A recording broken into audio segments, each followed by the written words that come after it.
I was just wrong time, wrong place, coming out of a shop, walked down the road. I got run over, jumped, and stabbed in the back of my head. And then just left me there. Yeah. And when I mean like jumped, like a sea of people running at me. Last thing I heard was stab him, they stabbed my mum. And then next thing, I went like that, it was just blood. Woke up in the ambulance, I think I passed out. Then I woke up in the hospital like, what the hell happened kind of thing. Why did that happen? Basically, the story was, obviously there was a gang like in the area. And then there's like two rival gangs. And one of the gangs stabbed the other gangs, one of the guys from the other gang's mum.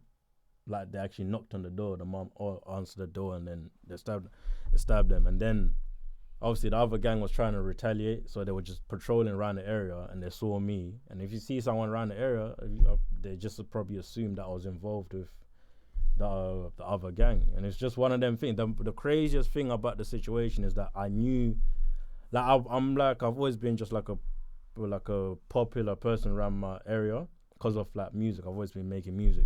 But by the time the people that knew me come, because there was loads of them, by the time the people that knew me come, it was like, it was too late. And the hardest thing I've ever had to do was forgive the people that tried to kill me. But at the same time, it was freeing. And even now that I learned how to do that, when things happen now, it's easier for me to just let it go and keep it moving and take the lesson from it kind of thing. When you say you forgave him, was that just sort of, you came to terms with that in your own head that you'd forgiven him, or have you met him? I bumped into him at the petrol station. Late night, I got everyone with me. Like we got 4 cars up. This is years later. 4, 3 cars up. Everyone's like, oh, and that, whatever. And I was like, no, it's cool. I went up to him, had a conversation with him. He was looking at me like, what the hell's going on right now? After that, I saw him a couple of times. So it's just like, you know what, just talking to him. I didn't even mention the thing. It was just like, how you doing? How's life? Blah, blah, blah. Pay for my petrol. And I kept it moving. Did nothing ever happen? Did anyone get charged over that? Oh, no, I didn't press no charges or anything because, to be honest, where I come from, these things, it's sad to say, but these things are kind of normal. It's very sad to say, but... Fair enough, I get what you're saying. It might be more normal for you, but that... But no, and then on top of that, it's normalized, but then on top of that, it's like, with things like that, let's say I do press charges. I've just caused more problems for myself. So... it was more hassle than it was worth in your eyes to press charges. 100%.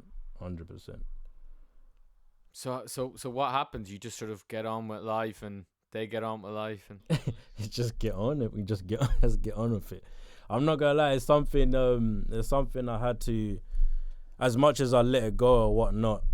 As time went by, I'll say a couple years ago, really, or when I think probably 2016, 17, it's something that creeped up again, and it's like, I had to go like counseling and stuff, because subconsciously I never knew that happening had built this fear and paranoia at the back of my head, and not being able to trust people fully and stuff like that. It's only when I went counseling and therapy and stuff like that, they pointed it out, and I was like, oh, okay, it makes sense why I react like this or why I react like that to certain things. But now I can honestly say I've let it go and I've dealt with it. Like, I'm fine now.